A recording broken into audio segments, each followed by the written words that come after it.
boy. Yeah, tough time for the blacks. I'm not gonna say nothing about the police.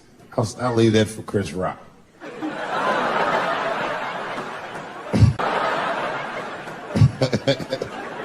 The other big sports story was fucking Ray Rice's tape. Anyone see that Ray Rice tape? I can't stop watching it. It's fucking awful. It's the most violent thing I've seen happen to a woman that was shot in color. Really fucking bad. Like, if I could have froze time at that moment and gave Ray Rice some advice, I don't think there's any way possible I'd be like, you should punch her in the face. It's a fucking terrible idea. At the same time, I also believe she shouldn't have rushed him. What the fuck was he like? Yo, you can't beat him, miss. Don't rush him, motherfucker. That's trained to stiff arm people in the clutch. He's gonna get the upper hand. The only reason I bring him up is because, you know, he's about to play football again. You didn't know that? The NFL was told by a federal judge they had to reinstate Ray Rice because he was transparent with their investigation. He told them exactly what he did. And they can't just change your ruling just because the tape came out. I get it. That's like if I'm hanging out with my buddies and I'm like, hey guys, guess what I did last night? I fucked this big fat girl I met at the club. And they're all like, oh shit, Dave, that's crazy. And then they see a tape of me doing it and they're like, we can't hang out with you anymore, guys. That's not what this crew is all about. I'm like, what? I told y'all what I did. What's really fucked up is the tape was made before they were married. Isn't that weird? I don't know why she do that. I don't even know why he would do that. As a guy, would you want to live with a woman that you had once punched in the face with all your strength? That's some very bold color purple type shit. Siri, come out here and shave me.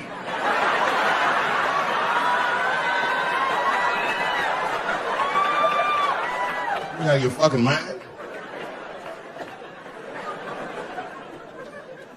I had to ask an older friend of mine just to get some perspective. This older black dude.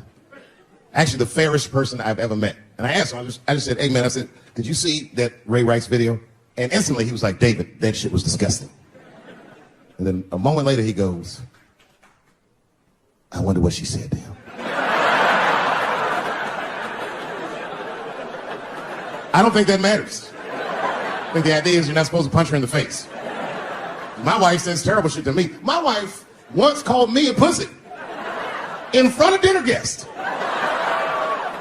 I know, I started to get mad, but then I was like, fuck it, she's probably right. I am a pussy, I admit it. I'm soft and warm and persuasive like a real pussy. Right.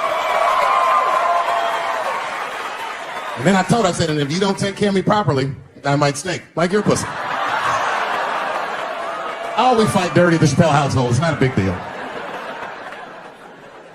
No. If you want to get to the bottom of a matter of the heart, what you're supposed to do is ask a woman. Now, actually, there's two women that I know. They're both college professors in this little area I live in.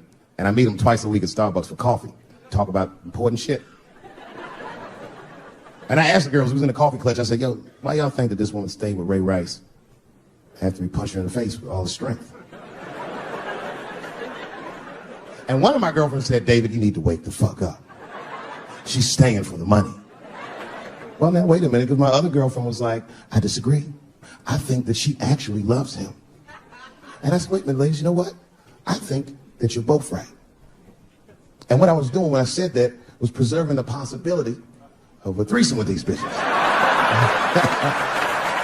I've been chipping away at this pussy one cup of coffee at a time for like 4 years. I was gonna throw all that hard work away with some Ray Rice shit. I don't care that much.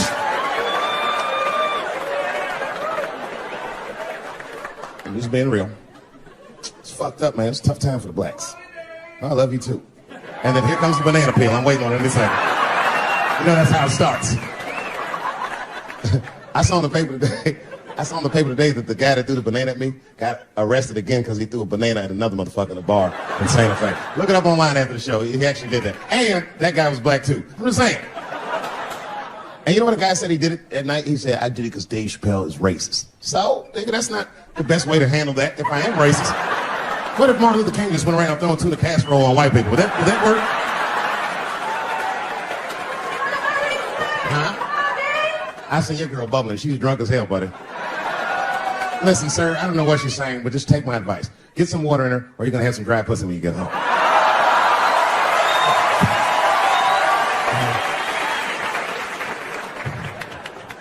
His dick's gonna be shaped the fuck up tomorrow. Santa Maria. Who got a cigarette there? Anyone got a cigarette in the car? Yeah, you fella. Yeah, please. Well, let me see this. This is a Marlboro menthol. This could have been anybody.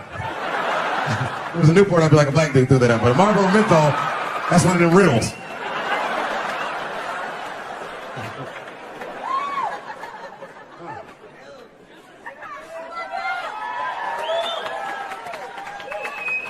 Is the word pussy offensive? All right, just checking. I asked that crowd when we was in Denver, I said, is the word pussy offensive? And the whole crowd said no, except for two people. One was a woman in the front. She's older than me, maybe around my age. Definitely a feminist. You know what I mean? Short haircut, plaid shirt, you know what I'm saying? And she didn't say it offended her. What she said is she said, I'm uncomfortable with that word. And I was like, really? You? And then before I could ask her why, there was one other guy, he was in the balcony. Now, I don't think he was saying this to me, but he said this. Everybody heard him say it. He goes, it's delicious.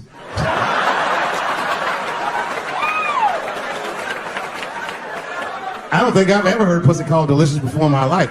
Now, this is not to say that it's bad, but it's definitely an acquired taste. I don't think any of us tasted pussy our first time like,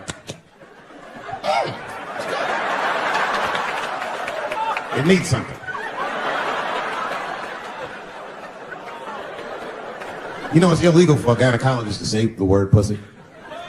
They can only say vagina, or they can name individual parts medically, but they can never say shorthand, even if the gynecologist is a woman. I feel like if it was a woman gynecologist, it's cool. Like, am I all right? She's like, girl, that pussy is.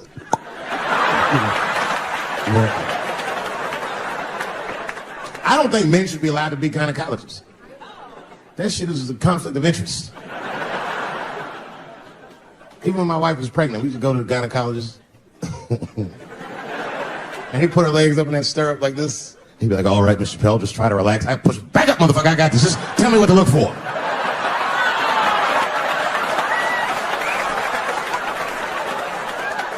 One of those home-style checkups.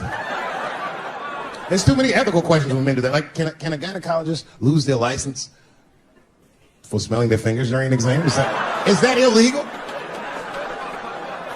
How could they not? These are men.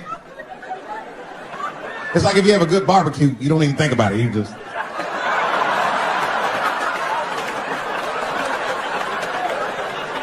The word pussy is only offensive if you're older. People my age and younger, I don't think we dance to that shit. The song come on the radio, it's I beat the pussy up. That's on the radio. I beat the pussy up. That's a pretty harsh song. It's like nothing like a love song. There's no tracks of his tears, no midnight trains to Georgia. This man simply beats the pussy up. Unbelievable. You don't even know if he's having sex with these women. They might just pull their pants down. He'd be like, bah! G-Unit. Like he'd be watching HBO. Hi, I'm Larry Merchant standing here ringside with the pussy after a devastating bout with 50 Cent.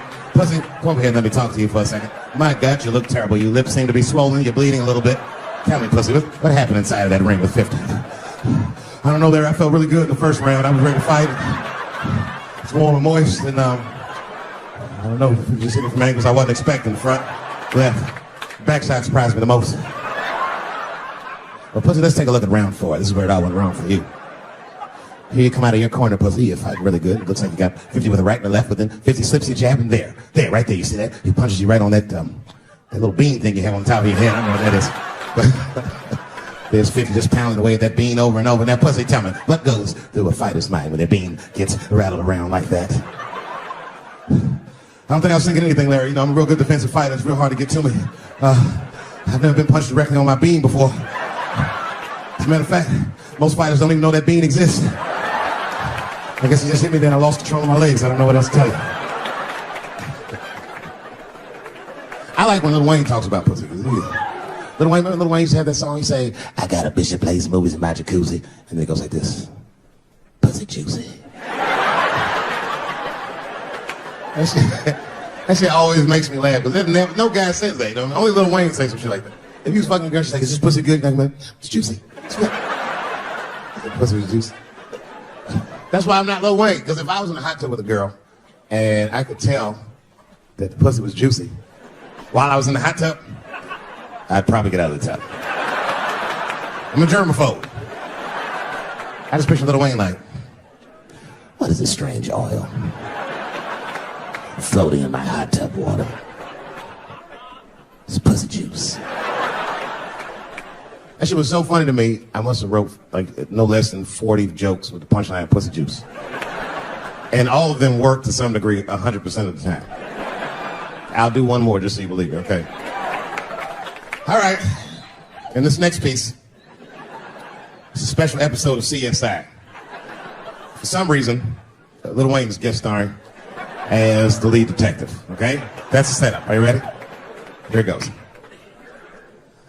Has anyone else been on this crime scene? No.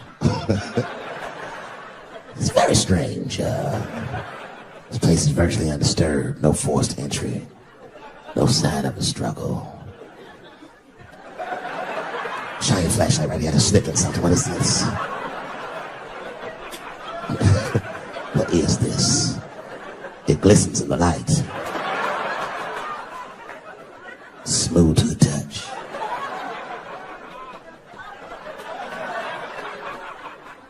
This is pussy juice.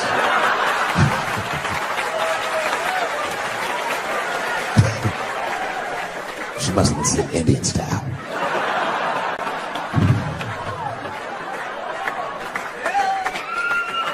Everybody's mad about something.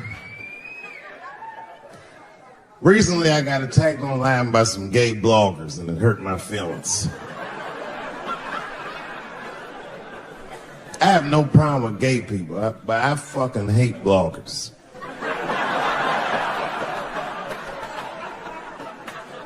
I'm not saying it because this person was gay. They was acting like a bitch online. They was like mischaracterizing my jokes, trying to make a point off of me, when it's like, yo, I'm your ally, motherfucker. I'm not trying to stop gay people. I got better shit to do. This motherfucker was saying things trying to get gay people to beat me up. Seriously, he was like, Dave Chappelle's jokes. I don't know how he actually talks when he's making his voice up.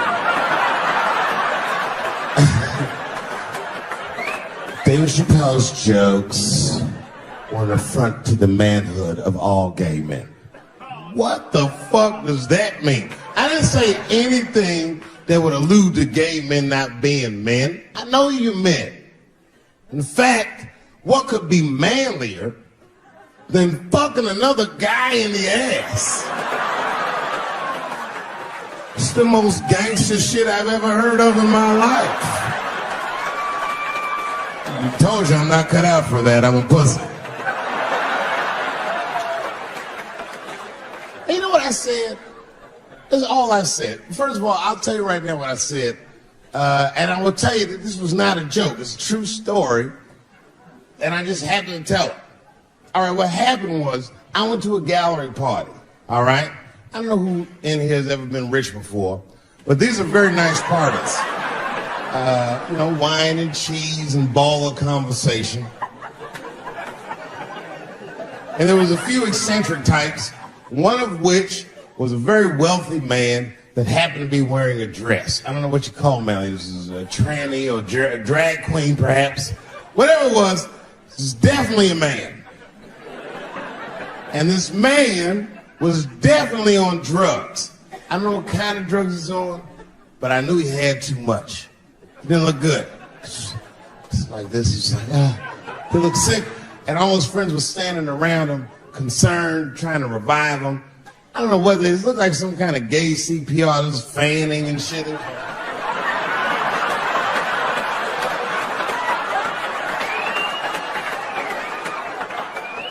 I saw all this from a distance. Now, I should have minded my own business, but I got curious. I was like, oh. And I went over there. All I said, excuse me, gentlemen, is he okay? And then they looked at me like I was evil. She is fine. I said, word? Oh. I'm sorry, I didn't know this is what we were doing. Here's my thing. I support anybody's right to be whoever they feel like they are inside. I'm your ally in that. However, my question is, to what degree do I have to participate in your self-image? Is it fair that I have to change my whole pronoun game up for this motherfucker? That doesn't make sense. Seriously. If I put on an Argyle sweater and I'm like, hey everybody, I feel like a white guy in the sweater and I want some goddamn respect and a bank loan. That's not gonna work. Give a fuck how I feel, why should I give a fuck how you feel? Okay. Before I did Killing Them Softly, when I was 22, HBO gave me the biggest opportunity of my life at that time. They gave me a half-hour special, but this shit was not like a special, you know what I mean? It was like, it was generic. It didn't even have a title. It was just Dave Chappelle. And I shot it in San Francisco at a place called Broadway Studios, which is on the second floor of a building. And beneath Broadway Studios is a nightclub. And the special was only supposed to be 30 minutes. And I got ready, I practiced, I did all the shit I was supposed to do. And the night that I taped, 20 minutes into my 30-minute set, I'll never forget this, music started blasting from the nightclub underneath. You could hear it real loud, and it fucked my whole show up, and I was devastated. I was a young man. I really believed in what I was doing. And I thought that my dream had been killed. So when I got off stage, I ran down the steps to the alley behind Broadway Studios and where the control trucks are parked, and I kicked that motherfucking door open, and I started yelling at all the producers. I was nobody in show business, just a guy that believed in us. I said, man, you fucked everything up. That fucking music, what the fuck were you thinking? And there was a guy who was a big-time producer, I ain't saying no names, and he stood up, and he said, hey, kid, sit the fuck down. He said, we didn't ruin anything. He said, we made a deal with that nightclub to not play music, and they didn't honor the deal. And I said, who didn't honor the deal? And he pointed to a guy. I'll never forget it. It was an old white man sitting in the Ford Taurus by himself. And he said, that guy right there. And I didn't waste no time or ask no questions. I went to that Ford Taurus and I beat on that window and I said, open the door, motherfucker, I want to talk to you. And that old man looked at me for 1 second and wisely drove the fuck off. And left me in the alley cussing at anybody who would listen. And 2 minutes later, literally 120 seconds later, couldn't have been any more than that, the doors of the kitchen in the alley of that nightclub underneath Broadway Studios flung open. And that old man was standing there, that same old man with reinforcements. He had 2 big goons with him, and he looked at me, and he was calm as a cucumber. He said, you, come here. I want to talk to you. I didn't know anything about the streets at this age. But I found out later in my life that these men were Russian mobsters. And I don't know what you guys know about the Russian mob, but these are the niggas that killed Denzel in Training Day.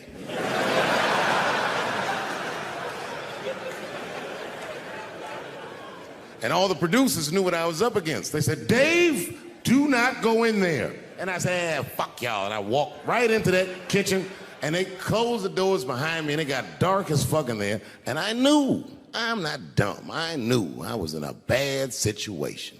But you have to understand, I believed in what I was doing, and I didn't give a fuck. Just kept cussing at these motherfuckers, telling them how they ruined my life. And that old man couldn't believe that I was talking all this shit. And as soon as I took a breath, he stopped me gently. He said, hey, kid, listen. Your friends lied to you. He said, we made a deal, but your friends never paid me. And when he said that, I realized I was locked in a kitchen.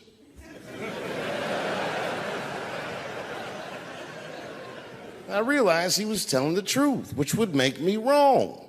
And the moment the very moment that I realized I was wrong, for the first time, I was afraid. You see, it's a funny thing if you believe you're absolutely right. You can get drunk off the feeling of how right you are. That's why gay people are so mean.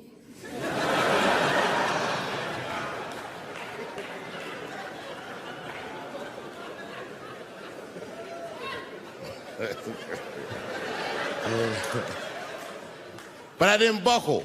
You guys would have been very proud of me. I was scared, but I didn't buckle. I said, well then, sir, I owe you an apology. But I believe that no matter what reason that music was playing, it ruined my life. And that old man looked at me with sympathy in his eyes. And he walked over to me and he gently placed his hand on my cheek, which I gotta tell you, is a very emasculating thing to do. I was standing there looking at this nigga's hand on my cheek like that.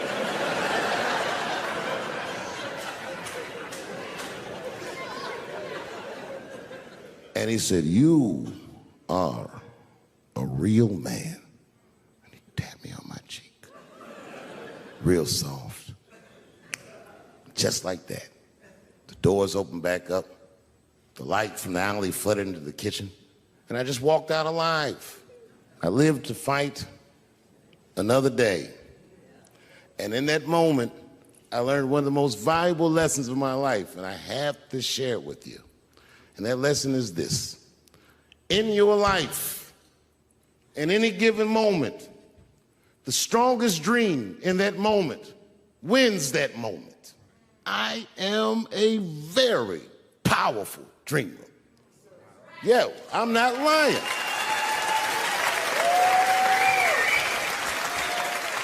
I dreamed tonight, this very night, as a 14-year-old boy, and I am living it as a 50-year-old man.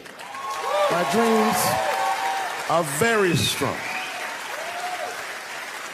Today, I walked all around Washington. I used to be poor in this city, and all day people just said, hey, Dave, like they knew me personally, and I felt like I knew them.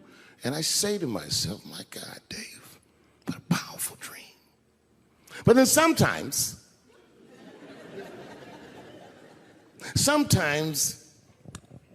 I feel regular. Feel like myself. Maybe I'll smoke some weed and be in some nightclub and feel shy. But I'll look across a nightclub and I'll see some guy that no one's ever heard of. But this nigga worked all week and got bottle service. And his bitches bringing Moet with sparklers to him. I picture in my mind he's Persian. He's doing some kind of weird Persian dance. And he got 6 bitches at his table because he got so much liquor, and they all call him saying, go Cena, go Cena. And I'll be looking across the room like, oh my God, I'm in that guy's dream. I can hear him telling his friends, hey, how was the club last night? Man, that shit was fantastic. I had bottle service. I seen Dave Chappelle across the club looking at me like, ooh, who was that? And that's the trick to life. You have to be wise enough to know when you were living in your dream. And you have to be humble enough to accept when you're in someone else's. It's why I don't judge between Will Smith and Chris Rock.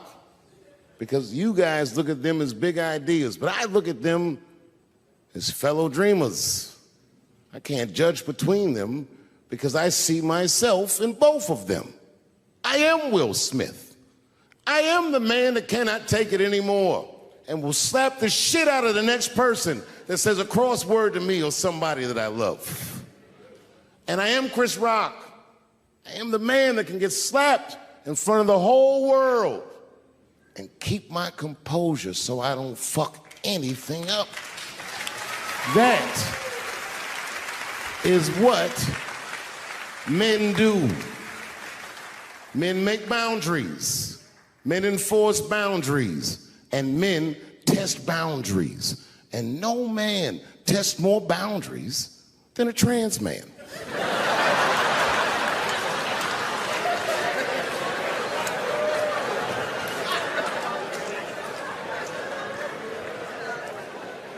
When I see a fellow dreamer, I give them my utmost respect. Even if I don't understand what their dream is. I know a dreamer when I see one. And I've met many powerful dreamers in my life. None more powerful than a man who calls himself Little Nas X. I met this nigga at a party. I had no idea who he was. But the minute he walked in that party, I knew I was in his dream. Everybody in the party was another dreamer. Everyone was famous, but when that nigga walked in, he was dressed like C-3PO. He was shining.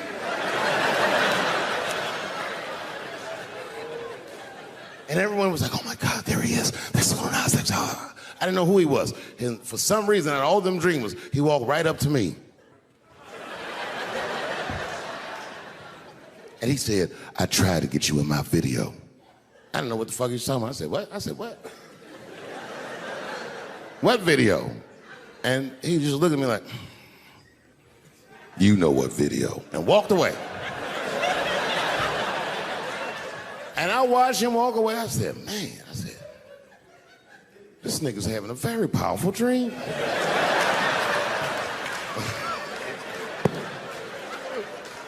You know what it reminded me of? It reminded me of when we was in grade school. Remember in grade school, the teacher would ask everybody what they want to be? Timmy, what do you want to be when you grow up? And Timmy acted like he had an idea. He'd stand up, he'd say, I want to be a fireman. And the teacher would say, Timmy, that is a beautiful dream. But Timmy didn't mean it. Timmy said he wanted to be a fireman because deep down, Timmy's attracted to fire.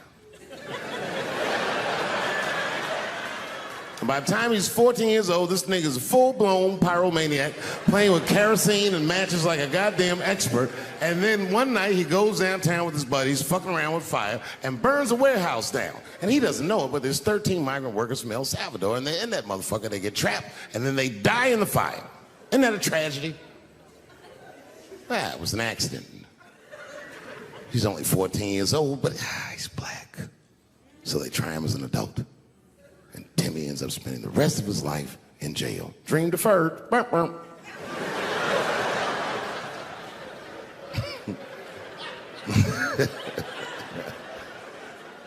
Well, what about you, Billy? Billy, what do you want to be when you grow up? And Billy stands up and he says, I want to be president of the United States. And the teacher says, oh my God, Billy, that is a wonderful dream. And Billy means that shit. Billy does everything right. That motherfucker gets his grades up. He joins student government. He even does extracurricular activities like show choir just to make his resume look good. He's on track to be president, but junior year he wipes. When he's 16, he gets his girlfriend pregnant and has to drop out of high school to make ends meet. But lucky for him, the local Walmart's hiring. By the time he's 20 years old, this motherfucker makes assistant manager at Walmart. He's the youngest one in the district. He says, oh my God, if I can keep this up for 4 more years, I could be a manager. And if I can keep this up for 6 more years after that, I could even be a regional manager and have as many as 3 Walmarts under my control. And he's a big picture guy. He sees where this path is going, so he kills himself.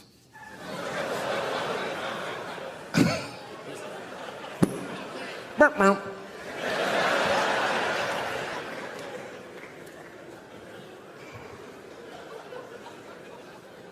Well, what about you?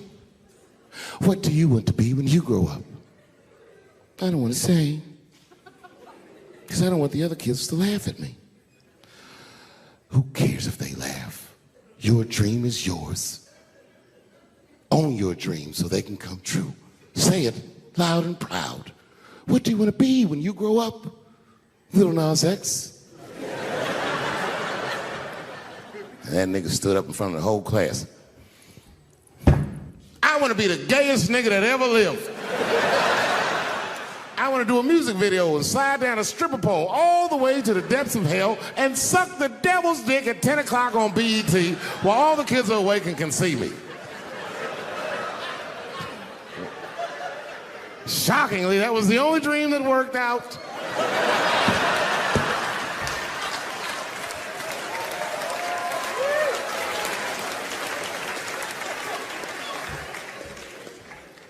That's why I'm here tonight in the city where I built the dreams that I live.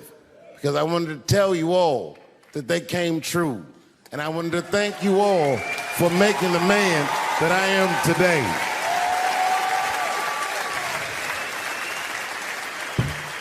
Yes, I am living a very powerful dream. Every time I come to this city and I stand in front of you, I realize that, my God, man, this is not my dream at all. It's yours. And I am honored to be in it. Thank you very much, Washington, D.C. I'll see you next time. And me and her, like, we weren't arguing, but you know what I mean? She was just like, you need to stop doing that. And then I tried to change the subject. I go, how is school going, boys? And my sons tell me, well, we didn't have school today, technically. I'm like, well, what's going on? He said, well, there was like a school shooting drill. I never heard of this. You know what this is? They have drills that they make kids do where they practice what to do if somebody comes to shoot up their school. I'd never heard that before. I was like, what the fuck? Then I had to tell my sons the truth. I didn't want to tell them this shit. Son, listen to me. Fuck that drill. If somebody comes to your school and wants to shoot it up, I'm just gonna be honest with you. You probably gonna get shot, nigga. I'm just being real. You got a famous dad. I talk a lot of shit. They gonna be gunning for you, little buddy. Just stay low and run in a zigzag pattern and don't try to save anybody, son. Do you understand me?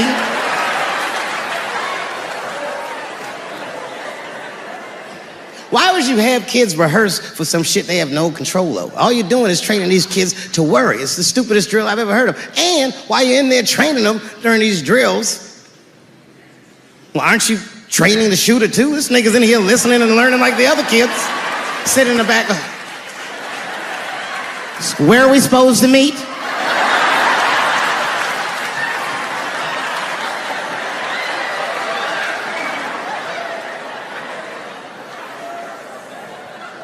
If you're a parent, this shit is terrifying. This shit is real scary. All the parents is looking at each other crazy. Because we know as parents that one of us is raising the shooter.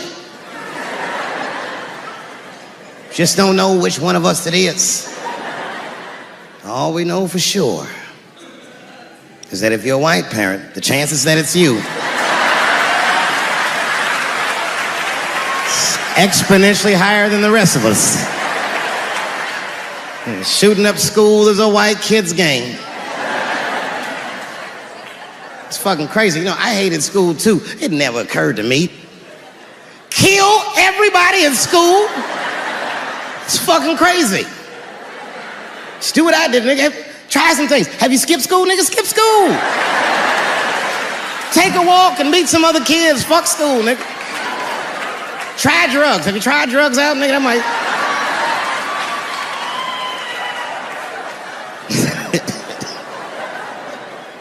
Some scary shit. I've given this a lot of thought. I don't see any peaceful way to disarm America's whites.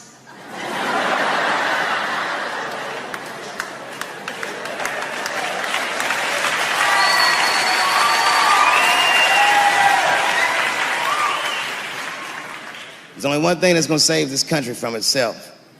Same thing that always saves this country from itself. And that is African Americans. Right. And I know the question that a lot of y'all have in your minds is, should we do it? Yeah, fuck yeah, we should do it. Listen, no matter what they say or how they make you feel, remember, this is your country too. It is incumbent upon us to save our country. And you know what we have to do. This is a fucking election year. We got to be serious. Every able-bodied African American must register for a legal firearm.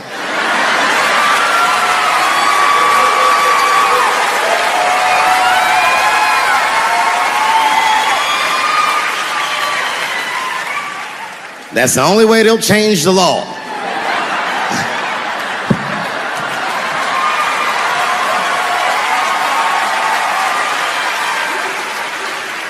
I hate guns, personally. I can't stand them. Yeah, but I have several. I don't want them, but I feel like I need them. Don't forget where I live. I live in Ohio. And anyone that knows anything about Ohio knows that even the word Ohio is an old Native American word. It means literally land of poor white people.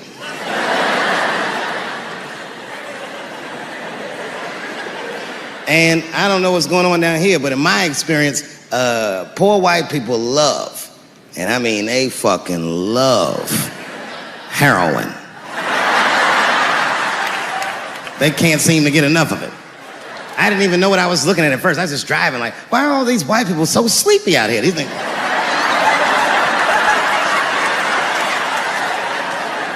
It's really bad. As a matter of fact, I was coming out of a nightclub the other night in Dayton, and I'd parked my car in the alley, and no one was out there. I didn't have no bodyguards or nothing. I was home. I figured everything was fine. And as soon as I opened my car door, all by myself, suddenly one of these heroin-addicted whites just pops out of a trash can. It scared the shit out of me. I screamed, "Ah!"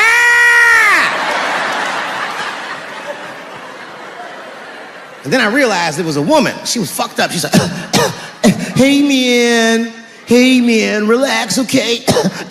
I'm sick, all right? I need some drugs, man. Please, I'll suck your dick for $5, man." I was like, ugh. 2.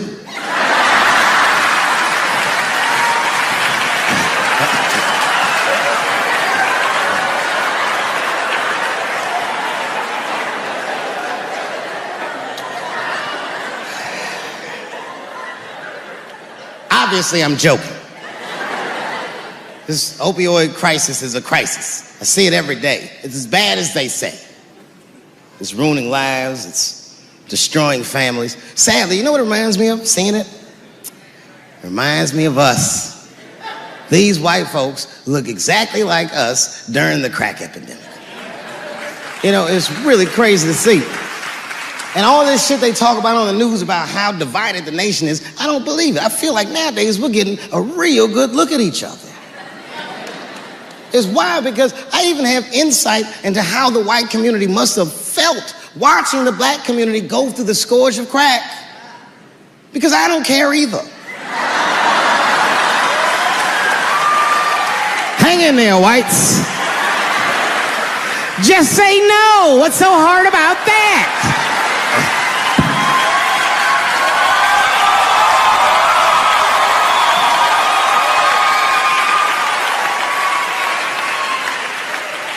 Remember when y'all said that to us? But it's okay. There's no grudges. Now you finally got it right. Once it started happening to your kids, you realize it's a health crisis. These people are sick. They are not criminals. They are sick.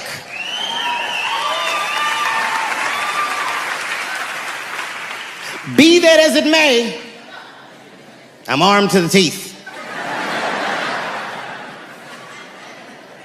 First gun I bought was a 12-gauge shotgun.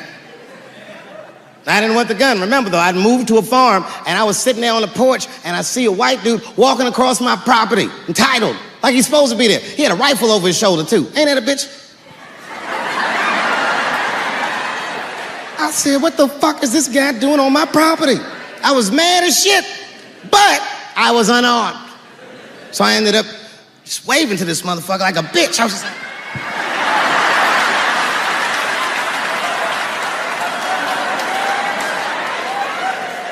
And as soon as he got far enough away, I ran to my car and sped to Kmart. This is in a rural white area. And remember, I was nervous because a guy was on my property. I'm black and I was sweaty. You know what I mean? And I ran to the gun counter, black and sweaty, sweating and black. And I looked up at the nigga, I was like, I look like a slave or something. I said, I need a gun immediately, like that, just like that. The guy didn't answer, no questions. He just grabbed a 12-gauge shotgun, handed it to me. I'd never even held a gun before. I'm not a dummy. I'm like, well, I need some bullets too. And the guy reached under the counter, put 2 box shells on the counter. He said, all right, buddy, which box do you want? And I didn't know. One box had a picture of some ducks on it. The other box had a picture of some deer. I said, well, what's that box with them ducks? He said, oh, that there's birdshot. And then he goes just like this, I'm not exaggerating, he goes, that won't kill a man.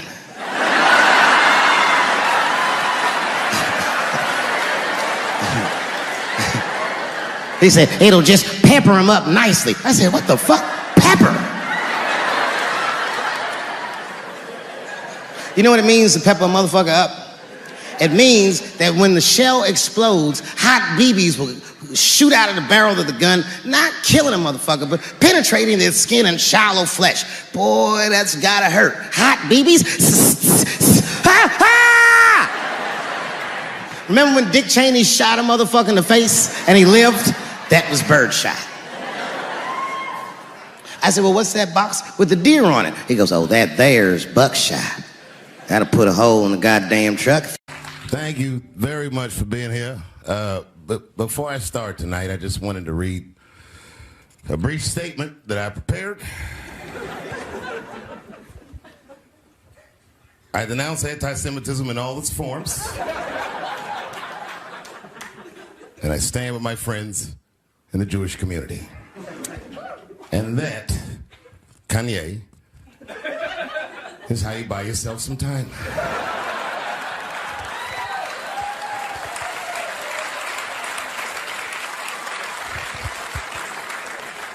I gotta tell you guys, I've probably been doing this 35 years now. And early in my career, I learned that there are two words in the English language that you should never say together in sequence. And those words are the and Jews. I've never heard someone do good after they said that.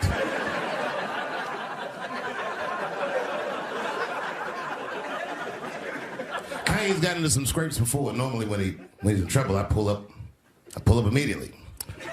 But this time I was like, you know what? Let me see what's gonna happen first. Just want to see where this is all going. I can't even remember how it started. Vaguely, I remember it started with a tweet, strange tweet. It was like, I'm feeling a little sleepy. I'm gonna give me some rest, but when I wake up, I'm gonna go DEFCON 3 on the Jews. And then he just went to bed. I was up all night worried. What is he gonna do to the Jews?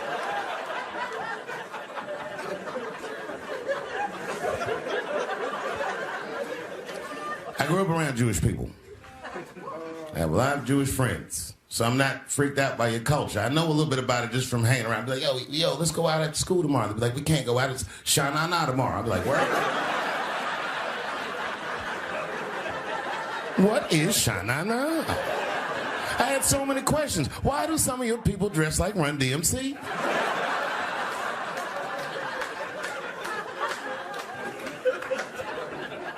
When Kanye woke up from that nap, he went right to work. A year ago, I'd seen him on a podcast called Drink Champs, a great show, and it was an amazing appearance. Noriega and them were there, the rappers that I love, and they all had their gold chains and stuff on. And Kanye said, only millionaires wear chains. They said, what? He said, I'm a billionaire. Billionaires don't wear their money on their body. I tucked my chain and I said, oh, snap. That's right. It was a good appearance. It was fun and funny. But when he woke up, he went on Drink Champs again. This time, he was on one. He was mad about something. He said, I can say anti-Semitic things, and Adidas can't drop me. Now what? Adidas dropped that nigga immediately.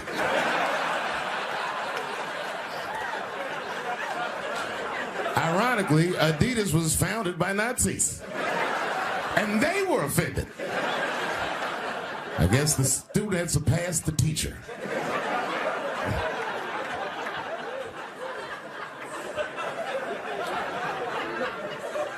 It's a big deal. He had broken the show business rules. There's just a rule. You know, the rules of perception. If they're black, then it's a gang. If they're Italian, it's a mob. But if they're Jewish, it's a coincidence, and you should never speak about it.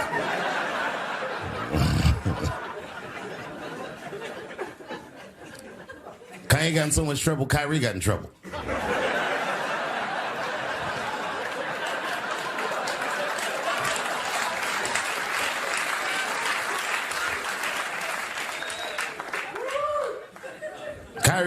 Kyrie Irving posted a link to a movie that he had seen on Amazon. No caption on the post or nothing like that. But apparently this movie had some, I don't know, anti-Semitic tropes or something. And it was some weird title like From Hebrew to Negro or something. And the NBA told me he should apologize, and he was slow to apologize. And then the list of demands to get back in their good graces got longer and longer, and this is where, you know, I draw the line. I know the Jewish people have been through terrible things all over the world, but you can't blame that on black Americans. You just can't. You know what I mean? Thanks to the one person that said that. A fair punishment would be he should just post a link to Schindler's List and y'all write your own captions.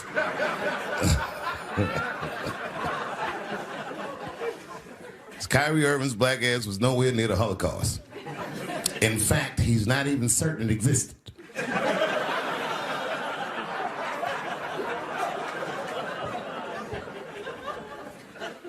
I saw one news pundit screaming about Kanye. She said, mental health is no excuse for that type of language. Yes, it is, bitch. You can kill somebody if you're mentally ill.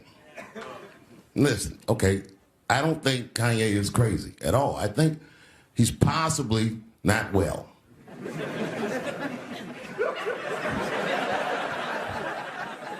Well, I've been to Hollywood. I don't want y'all to get mad at me. I'm just telling you, I've been to Hollywood. This was just what I saw.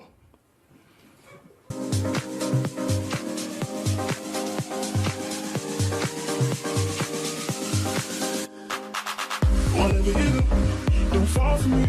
Don't put your trust in me. Don't even lie for me.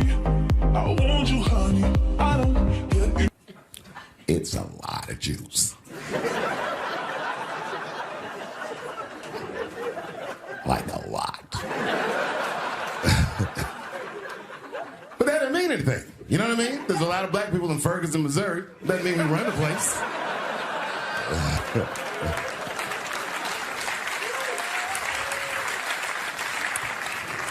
I could see if you had some kind of issue, you know what I mean? You might go out to Hollywood and you might start connecting some kind of lines, and you could maybe adopt the delusion that the Jews run show business. It's not a crazy thing to think, but it's a crazy thing to say out loud in a climate like this.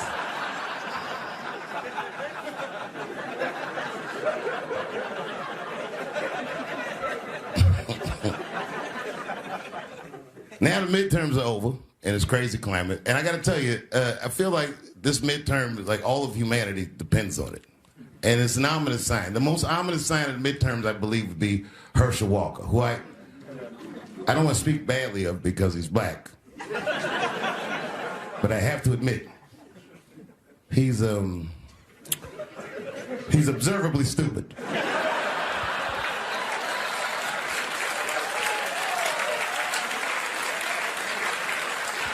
Even when he's not talking, his mouth be open a little bit like.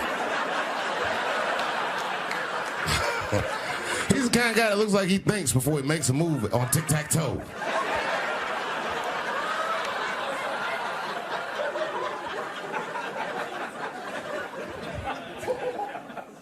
And I'm watching the news now, they're declaring the end of the Trump era. Now, okay, I can see how in New York you might believe this is the end of his era. I'm just being honest with you. I live in Ohio amongst the poor whites. A lot of you don't understand why Trump was so popular, but I get it, because I hear it every day. He's very loved. And the reason he's loved is because people in Ohio have never seen somebody like him. He's what I call an honest liar. Well, I'm not joking right now. He's an honest liar. That first debate, I'd never seen anything like it. I've never seen a white male billionaire screaming at the top of his lungs, "This whole system is rigged," he said. And across the stage was a white woman, Hillary Clinton and Barack Obama, sitting over there looking at him like, "No, it's not." I said, "Now, wait a minute, bro. It's what he said." And the moderator said, "Well, Mr. Trump, if in fact the system is rigged, as you suggest, what would be your evidence?" You remember what he said, bro? He said, "I know the system is rigged because I use it. I said, God damn. And then he pulled out an Illuminati membership card and chopped a line of cocaine up and did it right at the podium.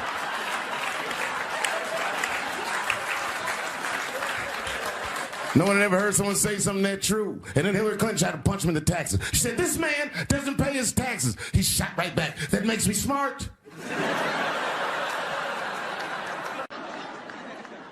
You know who I feel real bad for is Indians. Everybody feels bad for Indians. They get dogged openly because everybody thinks they're dead. These motherfuckers are not all dead, all right? With my own eyes, I've seen a gathering of 1,500 Native Americans. They were all gathered in one place. The place is called Walmart in New Mexico. There's Indians everywhere. I'd never seen Indians before. I wasn't even sure if they were Indians. It's fucked up, but I asked one of them. It's not nice, but I seen him in the sports section looking at bows and arrows. I had to say something. Excuse me. I don't mean to be rude. Are you an Indian? And he was cool. Yes. Yes, I'm Indian. Still didn't believe him. I had to test him to be sure. This is fucked up. But I had a gum wrapper in my pocket, so I balled that shit up and I threw it on the floor. And a single tear came out his eye. I said, oh, shit. I had so many questions. What tribe are you from? I am a Navajo. I said, word. I studied you in social studies. You're a hunter-gatherer, correct? He said, I guess so. That's what you wish to call it. I said, why? What do you call it? He said, I am an alcoholic.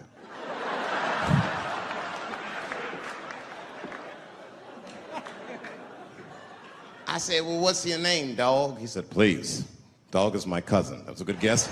My name is Running Coyote. What is your name, friend? And that shit caught me off guard. I mean, I didn't want to say my name was Dave to a motherfucker named Running Coyote. This don't feel good enough. He just put me on the spot.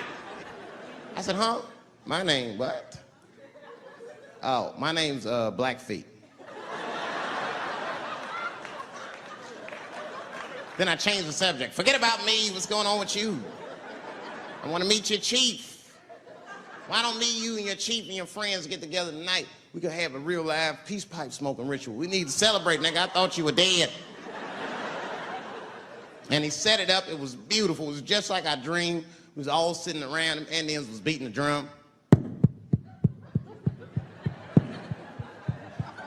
Some other Indians came out the back with a long blanket that was folded in half and put in front of us. Open that shit up, and on the blanket was a long wooden pipe with feathers. And bags of weed were all over the blanket. Chief walked over.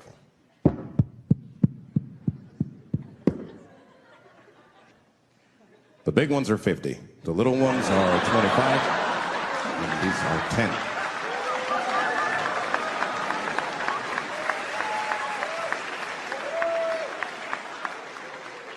Me and those Indians got high as shit. I was baked. I told the chief, he was talking, I cut him off. Time out, chief. Sorry to interrupt.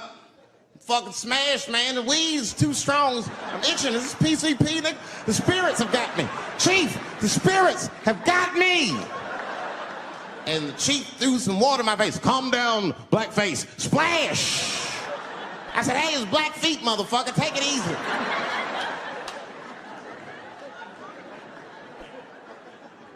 Blackfeet, you're welcome to stay amongst me and my tribe for the night until the spirits leave you. And they gave me my own teepee to sleep in, which sounds nice. I personally felt like it was a little fucked up, you know, because they all had houses, man. It's like, why can't I sleep with y'all in the house and watch TV? Like, I can't be on this grass all night.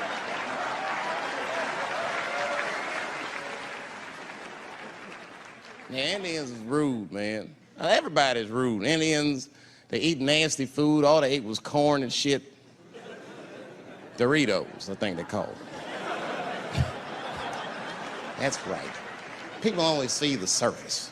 They see the division in our foods. It's because I eat chicken and watermelon. They think that that's something wrong with me. Let me tell you something. If you don't like chicken or watermelon, something is wrong with you, motherfucker. There's something wrong with you. Where are all these people that don't like chicken and watermelon? I'm sick of hearing about how bad it is. It's great. I'm waiting for chicken to approach me to do a commercial, nigga. I'll do it for free, chicken. It's the least I can do. They make fun of Latin people for eating, what y'all eat? Beans, rice, corn. Listen, that's not a reason to hate a motherfucker, all right?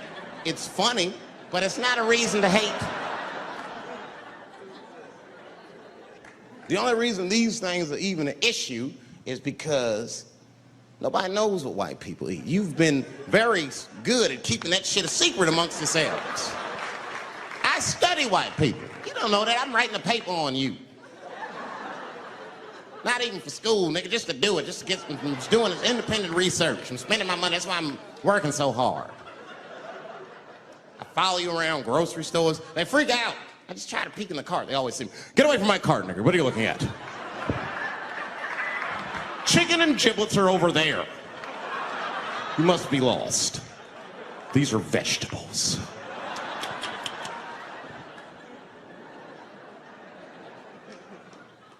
I know what you drink. See how quiet I got? Grape juice. Surprise, motherfuckers, you didn't know I knew about grape juice, did you? Oh, don't play dumb with me. Looking, what is it? A lot of black people don't have the privilege of knowing about grape juice because they have grape drink. It's not the same formula that you get. Ain't no vitamins in that shit. You might have one of your black friends over, Todd. Todd, would you care for a glass of grape juice? What? Nigga, what the fuck is juice? I want some grape drink, baby. It's purple. I don't think I know what a grape drink is. What? I have some apple juice if you want. What the fuck is juice? I want some apple drink. Scream.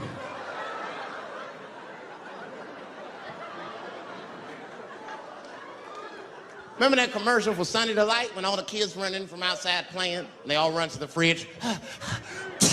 All right, I got some purple stuff, some Sunny D. As soon as you say Sunny D, all the kids go, yeah!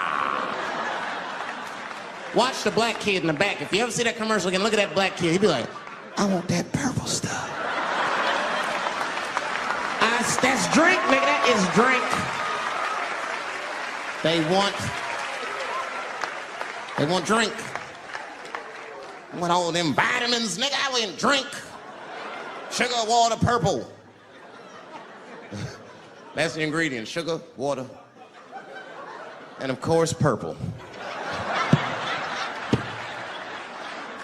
It's too fucking much.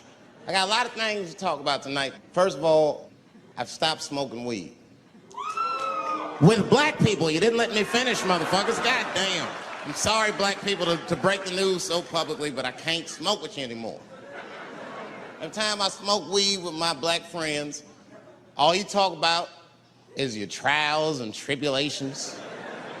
I'm sick of that shit. I got my own problems. Nigga, that's a waste of weed. I'm smoking weed to run away from my problems, not take on yours. From now on, I smoke weed exclusively with white people. Calm down, motherfuckers. You win by default. You got good weed conversation. All white people talk about when they get high is other times that they got high. I can listen to that shit all night. Dude, remember at Frank's last week? It's fucking smashed, man. And catalogs everything they drink. 2 shots of Jaeger, tequila, 4 bong hits, man, beer, cheeseburger, That shit is great. Only bad part is you cannot pass out around white people. Every time white dudes pass out around each other, they always do some borderline gay shit when the guys are sleeping. Frank fell asleep, so he like stuck a carrot in his ass and put shaving cream on his balls. Like, why, motherfucker? Why would you do that to a friend of yours? He trusted you enough to sleep around you. You gonna put a carrot in his ass? Is that nice? I tell you right now, if I put a carrot in a black dude's ass, a nigga will kill you when he wakes up for some shit like that. That is an automatic death sentence on the street. It's a rap for you. I'm gonna kill that motherfucker. I thought y'all was friends, baby. What happened? I fell asleep at his house, right? We was drinking, and I fell asleep at his house, and while I was sleeping, right? I'm just gonna kill that motherfucker, all right? That's all you need to know. And fuck carrots. You know, when I was growing up, I was probably about 8 years old, and at the time, we were living in Silver Spring. Yeah. Yes. Common misconception about me in D.C. A lot of people think I'm from the hood. That's not true. But I never bothered to correct anybody because I wanted the streets to embrace me. As a matter of fact, I kept it up as a ruse. Like sometimes I'll hang out with rappers like Nas and them, and these motherfuckers will start talking about the projects. Yo, it was wild in the PJs, yo. And I'll be like, word, nigga, word. But I don't know. I have no idea. My parents did just well enough so that I could grow up poor around white people.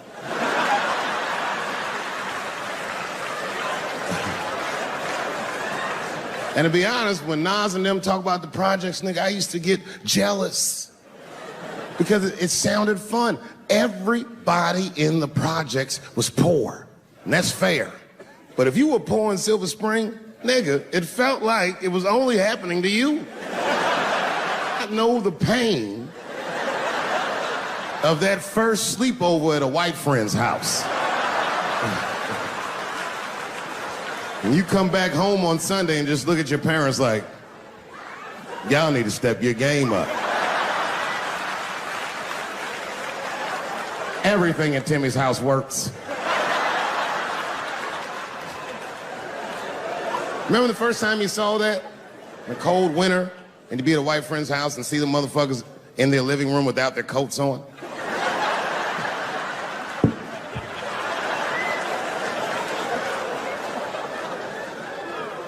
Timmy was one of my first white friends, like, in my life, man. He's a good dude, too. He moved to Silver Spring from Utah, of all places. I guess his family was affiliated with that Mormon church they got down there, and me and him used to hang out. And one day I was at his house, we were just hanging out, and Timmy says, Dave, why don't you stay for dinner tonight? I said, oh, man, I'd love to, but I can't. If I'm not home before dark, my mother will kill me. That was a lie. My mother had several jobs. I hadn't seen her in like 3 or 4 days. At that point in my life, it was my experience that white dinner wasn't delicious.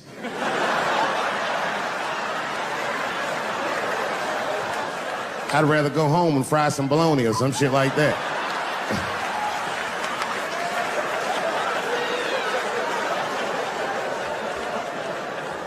But then old Timmy threw me a curveball I wasn't expecting. He said, it's too bad you can't stay, Dave, because Mom made stovetop stuffing. I said, what the fuck, stovetop? Well, hold on, nigga, let me make some phone calls real quick. I had seen that commercial so many times, I had dreamt of getting my hands on some of that stovetop stuffing. And finally, I met a motherfucker that actually had a box of stovetop in the house. I couldn't miss this opportunity, so I pretended to call my mother. And then I came back and I said, Timmy, you're not gonna believe this great news. Mom said I can stay. And he said, fantastic. He said, why don't you come with me and we'll help set the table and then we can say the blessing. I had no interest in setting this motherfucker's table or saying these crazy-ass Mormon prayers. I just wanted that goddamn stuffing. My hands first. My plan was simple. Wash my hands slowly, and by the time I'm done, the table will be set, the blessing will be said, and all that there will be left to do is eat. Went to the bathroom. I washed my hands very slowly. I must have been in there for about 10 minutes. And suddenly, one of his mothers came to the door.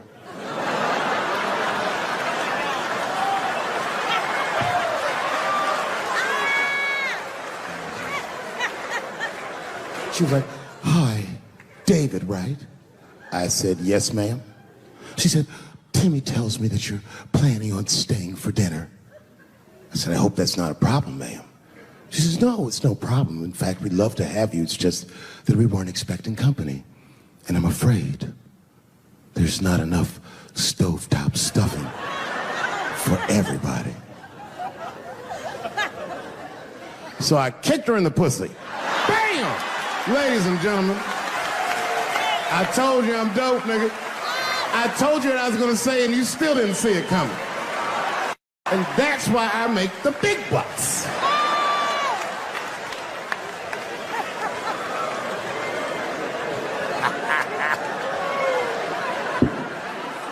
Oh my God. But there's a more important reason that I would stop doing comedy right now. And this reason is the real reason that's been percolating, and it really is the crowd, not you. I'm talking about the crowd on the big stage. It's too hard to entertain a country whose ears are so brittle. Motherfuckers are so sensitive, the whole country is turned into bitch-ass niggas.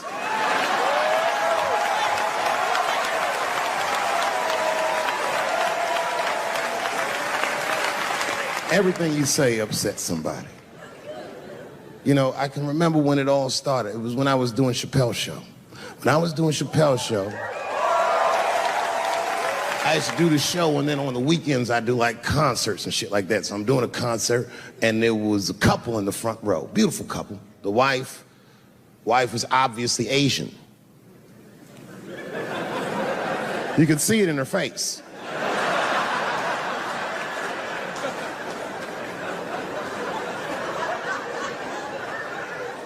The husband, this motherfucker was mysterious, to say the least. Couldn't quite pinpoint where he was from. Caramel-colored fella, very nice hair, but he could have been from anywhere. Bangladesh, Mexico. I can't guess with a nigga like this. All I knew for sure about this guy is that his wife was a bitch. I could see that in her face, too. No, he was laughing and having a good time, and she was scowling at me at a goddamn comedy show. I couldn't figure it out. And then I realized at some point that she was pregnant, and I was smoking on stage. I said, "Oh my God, that's probably why she's mad." So I started to put my cigarette out, but then she hit me with one of them fake non-smoker calls. So I just kept smoking. I thought to myself, "Bitch, that baby will be fine, relax."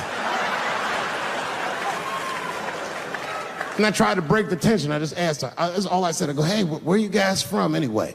And I could tell that she was on to me. She goes, very condescendingly, she says, "I'm from California. If you are asking my ethnicity, I am Chinese." He was like, "I'm Mexican, bro."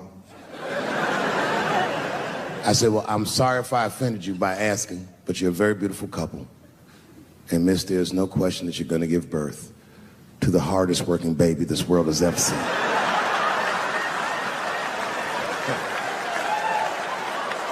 That's not a bad joke. She got very upset. She got up to leave immediately, but she didn't just leave. She had to take one last dig at me on the way out. "I will never buy one of your fucking DVDs again, Dave Chappelle." I said, "Ma'am, with all due respect, Chinese people don't buy DVDs."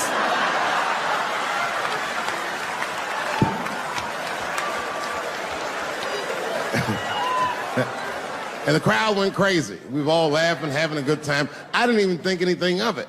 And then just 3 days later, this lady sends a fucking letter to my promoter telling him not to book me for shows anymore because I was, quote, racist, and I'm quoting her, insensitive to the nature of my interracial marriage. I was like, word, bitch, I was.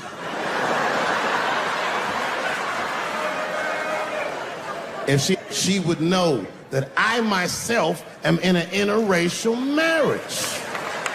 That's right. In fact, my wife is Asian too. Surprise, bitch, I'll see you on Thanksgiving.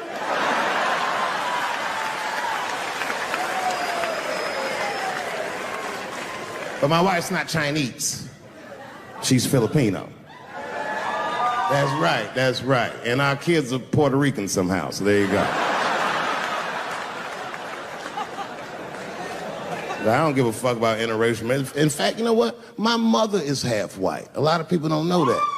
Well, all right, you were a little too excited, but okay. A lot of people don't believe me when I say that, but it's true. You can't tell looking at me, but if I grew my hair out, you would think you was at a fucking Cat Williams concert. My shit is beautiful.